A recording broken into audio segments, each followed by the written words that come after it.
Hello everyone, how are you? I hope you will be fine. बहुत दिन हो गए आप लोगों के फेसेस देखे हुए। आप लोगों को बहुत मिस कर रहे हैं, बट हम अपना फेस रोज़ाना आपको दिखा रहे हैं ताकि आप याद रखो और अपना होमवर्क टाइम से करते रहो। Student, I will give MCQs of this chapter and you have to do these MCQ in your classwork notebook. Be regular with your homework. In this video, we will revising chapter 1 of economics. In earlier video, I have told you development, national development, criteria taken by World Bank to compare different countries. So, but in this video, we will start with the public facilities, and after that, criteria taken by UNDP, United Nation Development Program, or that published Human Development Report, and how to calculate BMI and sustainability of development.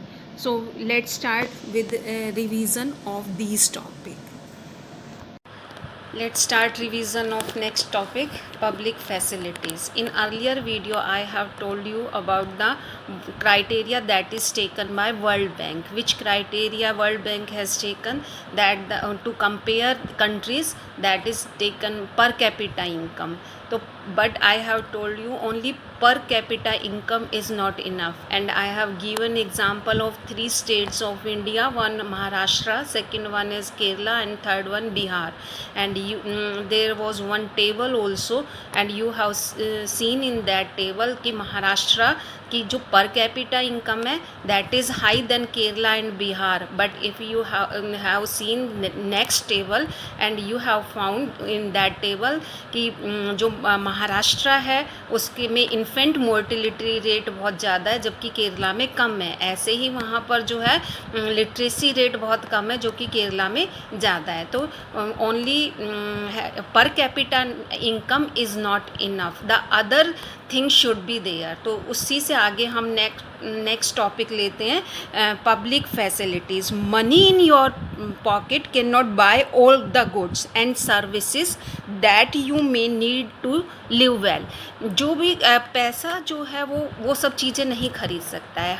Example आप अभी recently जो example है आप देख सकते हो, America और Italy का एग्ज़ाम्पल। और इटली की जो हेल्थ फैसिलिटीज़ हैं वो वर्ल्ड की सेकंड नंबर पर है, बट आज करोना वायरस की वजह से पूरी इटली में कितने लोग जो है उनकी डेथ हो गई है। और अमेरिका जो कि पर कैपिटा इनकम वहाँ पर बहुत ज़्यादा है, वहाँ पर जो अगर हम सोचते कि डेवलप्ड कंट्री है ये, और यहाँ पर ये जो है इतनी डेथ नहीं होनी चाहिए थी, बट फिर भी हुई। क्यों हुई ऐसा जबकि ये इंडिया में नहीं हुआ?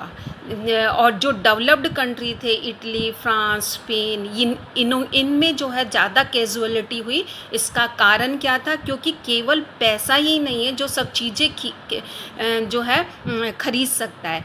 कम्युनिकेबल डिजीज़ जो होती हैं जैसे करोना वायरस, वो एक से दूसरे में स्प्रेड होती है, और ये कब ठीक होगी? जब कम्युनिटी इसको रोकने का जो है, जैसे हमारे यहाँ पर लॉकडाउन किया, ये स्टार्टिंग में ही कर दिया गया, अमेरिका ने बहुत लेट में लॉकडाउन किया। तो कम्युनिटी स्प्रेड जो है जब तक रोका नहीं जाता तब तक ये तो जो है डिज़ीज़ ख़त्म नहीं होती है। जो भी कम्युनिकेबल डिज़ीज़ होती है एक से दूसरे में जो है वो कम्युनिकेट होती है।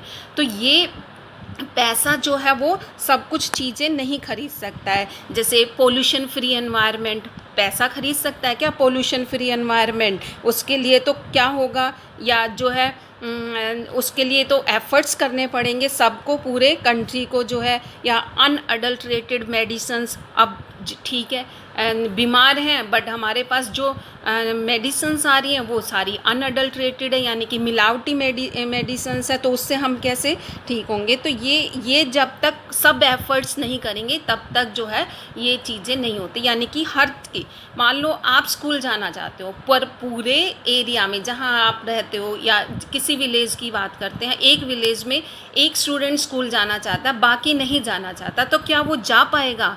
नहीं जा पाएगा। क्यों नहीं जा पाएगा? क्योंकि एक स्टूडेंट के लिए स्कूल नहीं बनेगा। अगर स्टूडेंट सब पढ़ना चाहेंगे तभी स्कूल बनेगा। और हो सकता है उसके पेरेंट्स कहीं बाहर भेज दे, वो एक अलग बात है, बट उस एरिया में जितने लोग हैं वो चाहेंगे उनके बच्चे पढ़ें और उन तभी वहाँ स्कूल खुलेगा। ऐसे ही किसी जैसे सिक्योरिटी है, हम पूरी एक एरिया है, अगर आपकी कोई स्कीम है या आपका कोई लोकेलिटी है, तो वहाँ पर जो है एक हर घर अपनी एक सिक्योरिटी मैन रखे तो वो ज़्यादा बेनिफिशियल है, या एक पूरे कॉलोनीज़ का जो है सिक्योरिटी एक हो, क्योंकि उससे क्या होगा कि पैसा भी कम खर्च होगा जब हम सिक्योरिटी करेंगे। तो कुछ फैसिलिटीज़ जो होती हैं public facilities that should be provided by the whole community जो है उसको, यानी कि सब पब्लिक के लिए हो तो वो ज़्यादा बेटर होती है, बेनिफिशियल होती है।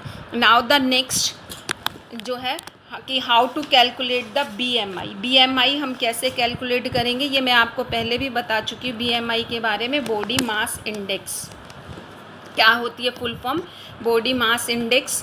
BMI हाइट इन मीटर में लेते हैं, मीटर जो है, और weight in KG, weight KG में लेते हैं। फॉर्मूला क्या है, weight divide by height square, जो है वेट को किससे डिवाइड करते हैं, हाइट स्क्वायर से, यानी कि जो है स्क्वायर मीटर में, हाइट स्क्वायर मीटर। अब जो है ये आपको मैं पहले समझा चुकी हूँ और आई hope you have calculate your BMI। आप लोगों ने अपनी अपनी BMI कैलकुलेट कर ली होगी, फिर भी मैं फिर से रिवीजन है तो इसलिए बता रही हूँ। फिगर, अगर ये जो है फॉर्मूला करने के बाद, फिगर लगाने के बाद अगर फिगर 18.5 आता है तो वो पर्सन क्या है, अंडर नरिश्ड पर्सन है। अगर BMI 25 आती है तो दैट पर्सन इज़ ओवरवेट, और बिटवीन 18.5 और 25 के बीच में जो आता है that person is healthy person. But this criteria is not applicable to growing children पर ये एप्लीकेबल नहीं है। तो इसमें now the human development report, अभी तक मैंने वर्ल्ड बैंक रिपोर्ट बताई थी, वर्ल्ड डेवलपमेंट रिपोर्ट की बताई थी, जो कि वर्ल्ड बैंक के द्वारा कैलकुलेट की जाती है। अब मैं आपको ह्यूमन डेवलपमेंट रिपोर्ट के बारे में बताई, that is published by UNDP। क्या है इसकी full form, united nation development programme, united nation development programme. ये ह्यूमन डेवलपमेंट रिपोर्ट है, वो कौन पब्लिश करता है, UNDP।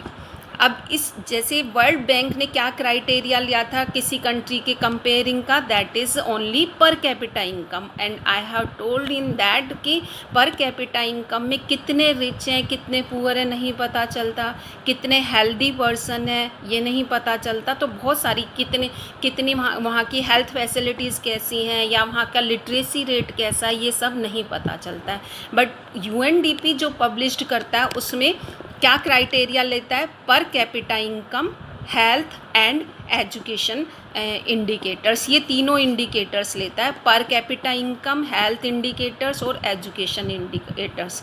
तो ये ह्यूमन डेवलपमेंट रिपोर्ट जो है वो उसके अकॉर्डिंग काम करता है। क्या होता है ह्यूमन डेवलपमेंट जो है, overall development of human being जो है, इसमें किस पर ज़्यादा फोकस किया जाता है, क्वालिटी पर ज़्यादा फोकस किया जाता है। Now here is one table in your book, table आप बुक में से देख लो। ये some data regarding India and its neighbour के जो है कंट्रीज़ हैं उनके, Sri Lanka, India, Myanmar, Pakistan, Nepal and Bangladesh. और ये है इनकी पर कैपिटा इनकम जो कि डॉलर्स में, मैं कई बार बता चुकी हूँ, ये वन वर्ड में भी क्वेश्चन पूछा जाता है कि पर कैपिटा इनकम किस में कैलकुलेट की जाती है, that is calculated in dollars में कैलकुलेट की जाती है। और फिर ये लाइफ एक्सपेक्टेंसी एट बर्थ की कितनी जो है, length of life of a person कितनी है, एवरेज एक्सपेक्टेड लेंथ। और ये मैंने आपको पहले भी बताया था, मान लो एक जो एवरेज एक्सपेक्टेंसी, मैं आज का ही एग्जांपल दे दूँ कि कल 2 हमारे जो एक्टर्स हैं उनकी डेथ हुई, एक की एज कितनी थी, 53, इरफान जो खान थे उनकी 53 थी और ऋषि कपूर की 67, ठीक है। अब इसको हम जो है लाइफ एक्सपेक्टेंसी कितनी हुई आप ये काउंट कर लो, ये 120 हो गया डिवाइडेड बाय 2, तो लाइफ एक्सपेक्टेंसी कितनी हो गई, 60। यानी कि दोनों की एज कितनी होगी, 60 के करीबन मतलब इनकी एज हुई। तो लाइफ एक्सपेक्टेंसी हम ये ऐसे निकालते हैं। तो लाइफ एक्सपेक्टेंसी हमारी की जो है कितनी है, 68 है। और लिटरेसी रेट जो है हमारा वो 62.8 है।